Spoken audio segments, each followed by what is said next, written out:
हाय। ओए, क्या हुआ? शक्ल क्यों उतरी है तेरी? अरे बोल। सब किस्मत का खेल है। अच्छा छोड़, ये चॉकलेट खा। थैंक यू यार। रख रख, मेरे से गिफ्ट है। अच्छा फिर एक ओरियो, एक ईपी नूडल्स और एक बुरबॉन बिस्किट भी दो। हाँ श्योर श्योर। 30, 40 और 50। 50 हुए। हाँ।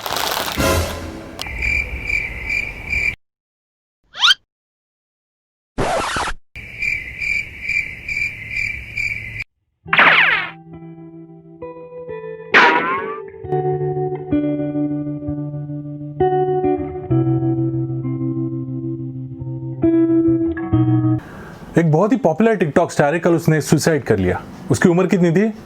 सिर्फ 16 साल। यार 16 साल भी कोई उम्र होती है सुसाइड करने की? I mean, ऐसी कौन सी प्रॉब्लम आ पड़ी कि उसने अपनी लाइफ को ही फुल स्टॉप दे दिया? यार अगर आपको भी ऐसी सो कॉल्ड डिप्रेशन वाली फीलिंग आ रही है ना, तो ये वीडियो बिल्कुल आपके लिए। मैं आज आपको एक ऐसे बंदे की कहानी सुनाऊंगा जिसने दुनिया में ऐसे ऐसे डिप्रेशन झेले ना, जो शायद ही किसी इंसान ने इस पूरी दुनिया में झेले हो। और ना ही सिर्फ उन्हें झेला, बल्कि उन पर मात भी कर दी।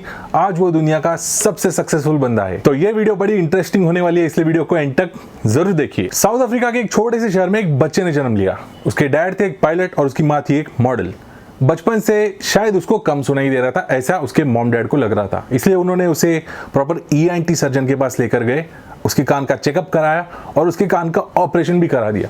बट फिर भी उस बच्चे की प्रॉब्लम जैसे कि वैसे रही। एकदम सटीक ऑब्जर्वेशन करने में पता चला कि उस बंदे का फोकस ही इतना तगड़ा था कि जब वो किसी चीज को लेकर डे ड्रीमिंग करना शुरू कर देना, तब वो आसपास की दुनिया को पूरी तरीके से भूल जाता था। तो बाहर से किसी को ऐसे लगता था कि इसको शायद सुना ही नहीं दे रहा है। तो इसी कमजोरी को मद्देनजर रखते हुए, एक्चुअली ये कमजोरी नहीं थी, ये उसकी सुपर पावर थी। तो इस सुपर पावर को ध्यान में रखते हुए उसके डैड ने उसे किताबें ला के दी। बंदे ने कुछ ही दिनों में सारी किताबें पढ़ ली। इतना ही नहीं, बल्कि उसने पूरी लाइब्रेरी की सारी किताबें पढ़ ली, पूरी स्कूल की लाइब्रेरी। सिर्फ 7 साल की उम्र में इस बंदे ने इतनी किताबें पढ़ ली जो शायद ही कोई ग्रेजुएट बंदा पढ़ पाता है। और वो भी कैसी किताबें? आइजैक न्यूटन, सर आइजैक असीमो, ऐसी futuristic kind of sci-fi kind of किताबें, क्वांटम फिजिक्स। उस बच्चे के इस एक्स्ट्रा ऑर्डिनरी हुनर को उसके डैड ने पकड़ लिया और उस बच्चे को गिफ्ट किया एक कंप्यूटर। उस कंप्यूटर के साथ मिला था एक प्रोग्रामिंग का बुक। नॉर्मली एक आम इंसान को प्रोग्रामिंग लैंग्वेज, कंप्यूटर की जो प्रोग्रामिंग लैंग्वेज होती है ना, जिससे सॉफ्टवेयर बनाए जाते हैं, तो वो लैंग्वेज सीखने में 6 से 7 महीने लग जाते।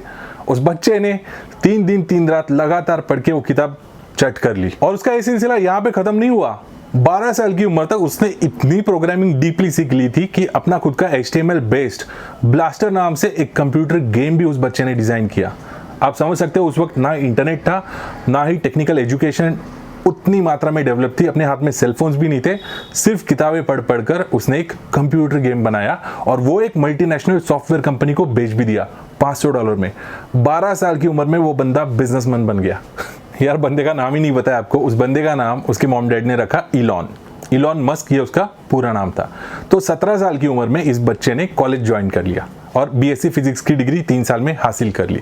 फिर जैसे ही BSc complete, by the way BSc का कोर्स खत्म होने तक उस बंदे ने इतनी किताबें पढ़ ली थी जो शायद ही एक इंसान पूरी जिंदगी में पढ़ पाएगा। इलॉन के दिमाग में बचपन से एक किस्म का प्रेशर, एक किस्म की ज्ञान की भूख, एक किस्म का एड्रेनालिन रश था और उस प्रेशर को एक्सप्लोर करने में, वो भी सही दिशा में, उसके डैड ने बहुत बड़ा हाथ निभाया। ग्रेजुएशन के बाद इलॉन के डैड ने इलॉन को खुले सांड की तरह खुला छोड़ दिया। जिंदगी जीने के लिए उसे खुली छूट दे दी। कॉलेज खत्म होते ही बंदे ने PhD को एडमिशन लिया और सिर्फ 2 दिन में ही छोड़ दिया। बंदे ने सोचा कि चलो अपन बिजनेस में ही उतरते। डैड की फाइनेंशियल हेल्प लेके बंदे ने अपने भाई के साथ शुरू कर दी एक कंपनी, Zip2। ये एक किस्म की सॉफ्टवेयर कंपनी थी जिसको 3 साल में इतना सक्सेस मिला कि उस वक्त की one of the top leading compact नाम से जो सॉफ्टवेयर कंपनी है ना, उसने उसे $305 मिलियन में खरीद लिया। उसमें इलॉन के हिस्से में आ गए $12 मिलियन। आप समझ सकते हो ये कितनी बड़ी अमाउंट है। चाहता तो इलॉन ऐसे रईसों वाली जिंदगी जी सकता था आराम से, लेकिन बंदे ने सारे पैसे फिर से बिजनेस में इन्वेस्ट करने का फैसला किया। एक दिन इलॉन बैंक में चला गया। बैंक में वो देख रहा है लंबी लंबी कतारें लगी हुई थी पैसे निकालने को, पैसे भरने को। उसने सोचा कि यार पैसा ये चीज ऐसी होनी चाहिए ना जो हम बैठे बिठाए कहीं पे भी भेज सकते, कहीं से भी रिसीव कर सकते। बैंक में जाने की क्या जरूरत है बस। तो बैंक ये ट्रेडिशनल सिस्टम था जिसके अगेंस्ट जाके इलॉन मस्क ने शुरू कर दी X.com नाम से एक ईमेल ट्रांजैक्शन कंपनी, पैसा ईमेल के थ्रू भेजा जा सकता था।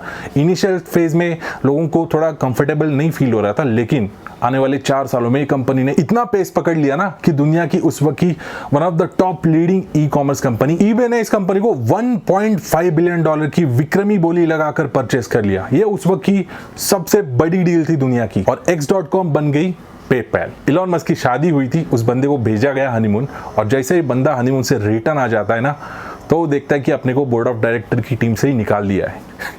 आप सोच सकते हो कि अगर कोई हनीमून से आता है और उसकी जॉब चली जाती तो उसे किस किस्म का डिप्रेशन आ सकता है। आपके कंपनी कलीग्स भी ऐसे होते, आपके आसपास ही बैठे रहते, जो इंटरनल पॉलिटिक्स करते और आपको उसका शिकार बनाते। तो इलॉन भी इसी किस्म की पॉलिटिक्स का शिकार बन गया और उसे कंपनी से बाहर जाना पड़ा। बट फिर भी इलॉन मस्क के पास आ गए थे $165 मिलियन कंपनी से निकाले जाने के बाद भी। उसके पास अपना खुद का अपार्टमेंट था, उसकी खुद की स्पोर्ट्स कार थी मैकलैरन, उसके पास खुद का प्राइवेट जेट था। वो चाहता तो उसी वक्त रिटायरमेंट लेके सारी जिंदगी ऐशो आराम से जी सकता था, लेकिन नहीं, बंदे की रिस्क एपेटाइट ऐसे थी ना, सारे पैसे उसने इन्वेस्ट कर दिए एक नए प्रोजेक्ट में। लेकिन उससे पहले उसने खुद के अंदर का जो डिप्रेशन था ना, उस पर मात कर दी। इलॉन ने अपने राइवल्स को माफ कर दिया। बॉस, माफ करने के लिए भी बहुत बड़ा दिल होना चाहिए। आपने शाहरुख खान को देखा होगा ना, बाजीगर में मदन चोपड़ा लास्ट मोमेंट तक बदला लेते रहता है और खत्म हो जाता है।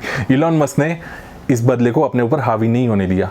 इस डिप्रेशन को उसने किस तरीके से हैंडल किया, तो अपने राइवल्स को माफ करके। अब उसका दिमाग खाली हुआ था, जिसके अंदर नॉलेज भरा जा सकता था, एक फोकस कर सकता था नए तरीके से। उसने एक नया एम रख लिया, स्पेस इंडस्ट्री। बंदे ने डिसाइड कर लिया, मैं रॉकेट बनाऊंगा, एक ऐसा रॉकेट जो स्पेस में जा सके।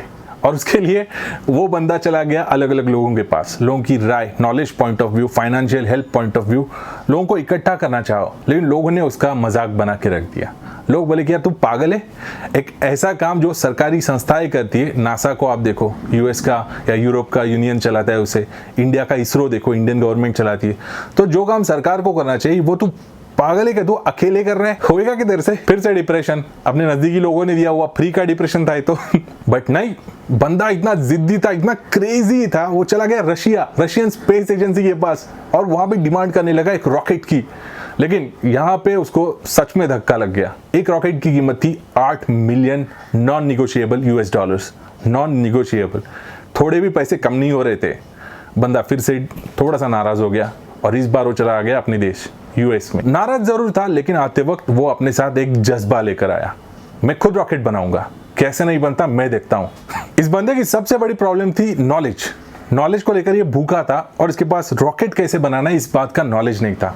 फिर से इसने किताबें पढ़नी शुरू कर दी। लगातार 4 साल किताबें पढ़ के लाइब्रेरी में इस बंदे ने रॉकेट साइंस सीख लिया। ये बंदा पागल था, ये बंदा प्रॉब्लम को प्रॉब्लम मानता ही नहीं था, ये सॉल्यूशन को प्रॉब्लम मानता था। अगर किसी भी चीज का सॉल्यूशन ढूंढना है ना, तो ट्राई करो, तब तक ट्राई करो जब तक रिजल्ट ना मिले। अगर उसके कंपनी में कोई बंदा बोलता है ना कि ये बॉस पॉसिबल ही नहीं है, तो उस बंदे का उस कंपनी में आखिरी दिन होता था। वो बोलता था होगा, सॉल्यूशन होगा, ढूंढो क्या होगा। और देखते देखते बंदे ने अपनी खुद की प्राइवेट स्पेस कंपनी बना दी, स्पेसएक्स बनाने के कुछ ही महीनों बाद बंदे ने सबसे पहला ऑफिशियल रॉकेट लॉन्च कर दिया। लेकिन तकदीर ने उसे एक और बार टक्कर दे दी। उसकी किस्मत इतनी खराब थी, पहला रॉकेट जमीन पे ही ब्लास्ट हो गया। उसके इंजन में कुछ टेक्निकल प्रॉब्लम्स आ गई, और फिर से एक बार उसे डिप्रेशन को फेस करना पड़ा। लेकिन बंदा हारा नहीं, 8 महीने में फिर से एक बार दूसरा रॉकेट लॉन्च उसने ऑर्गेनाइज करा। इस बार भी रॉकेट ऑर्बिट में जाते ही ऑफ रूट हो गया, सारी मेहनत बर्बाद। कोई नहीं, तीसरा अटेम्प्ट करूंगा, ये छोड़ दिया रॉकेट आसमान में। रॉकेट चला गया सीधा ऑर्बिट से बाहर और स्पेस में ऑफ रूट हो गया। लगातार 3 रॉकेट लॉन्च, लगातार 3 फेल्यूर। इस बंदे की कंपनी अच्छा खासा क्रैश लैंड कर चुकी थी, लेकिन इसकी सोच नहीं। भाई ने अपनी सारी प्रॉपर्टी, अपना रहता हुआ घर भी बेच दिया, सारा पैसा लगा दिया बिजनेस में। वो खुद किराए के मकान में शिफ्ट हो गया। क्यों? क्योंकि उसे पता था उसे क्या करना है। उसकी सोच एकदम साफ थी, उसे अपना टारगेट बहुत अच्छे से, बहुत क्लियरली दिख रहा था। शायद वो किसी और को ना दिखे, लेकिन उसे दिख रहा था। आप समझ सकते हो इस बंदे की रिस्क एपेटाइट। यहाँ पे हम 1000 रुपया कहीं इन्वेस्ट करना है तो 10,000 बार सोचते हैं। इस बंदे ने घर बार बेच दिया यार। उसका रिस्क एपेटाइट इतना स्ट्रांग था क्योंकि उसकी नीयत एकदम साफ थी। उसके अंदर का भगवान उसे कभी हारने नहीं दे रहा था, और उसका नतीजा भी सामने आया। उस बंदे का चौथा रॉकेट लॉन्च सक्सेसफुल रहा। स्पेस में रॉकेट चला ही नहीं गया, बल्कि वहां से रिवर्स भी आया और अर्थ पे लैंड हो गया। रिवर्सिबल रॉकेट टेक्नोलॉजी बहुत आउटडेटेड थी जो नासा के पास थी। इस बंदे ने नया आयाम शुरू कर दिया था अवकाश के क्षेत्र में, स्पेस इंडस्ट्री को एक नया रुख दे दिया था।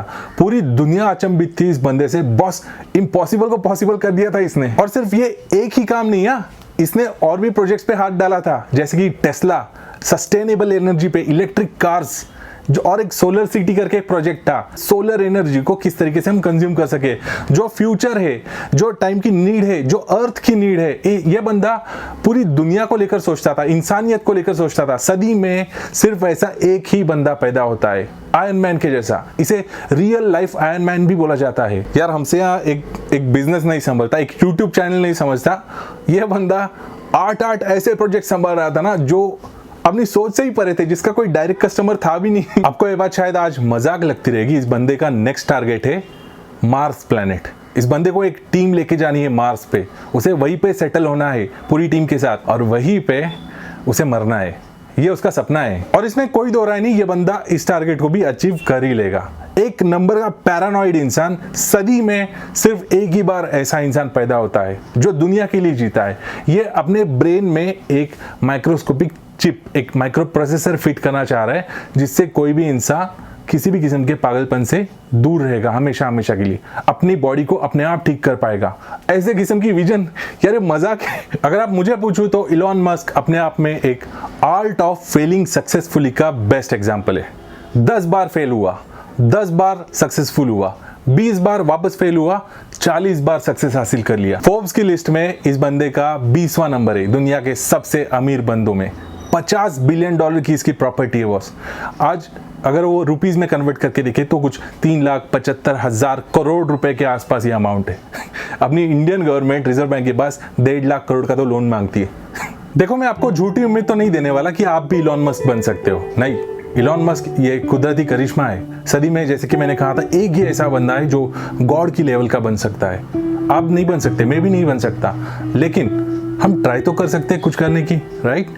प्रभु श्री राम जी ने जब राम सेतु बनना शुरू किया था तब उसका कॉन्ट्रैक्ट दिया था नल और नील को।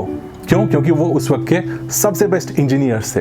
उस वक्त एक छोटी सी गिलेरी अपने हाथ कीचड़ में गीले करके उस राम सेतु में कीचड़ भरने की कोशिश कर रही थी।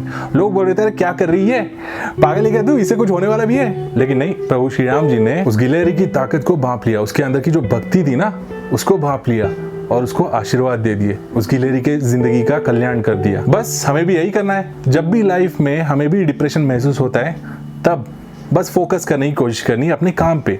जो भी अपन काम कर रहे हैं उसे पूरी भक्ति के साथ कीजिए, उसका रिजल्ट आपको देगा ही देगा। तो बस आज के लिए इतना ही। अगर आपको ये वीडियो अच्छी लगी हो तो आपके दोस्तों के साथ इसे शेयर कर दीजिए। हो सकता है कोई डिप्रेशन में हो जो ये वीडियो देख के बच जाए। मिलते हैं आपसे अगले वीडियो में। टिल देन बाय बाय और हाई फाइव।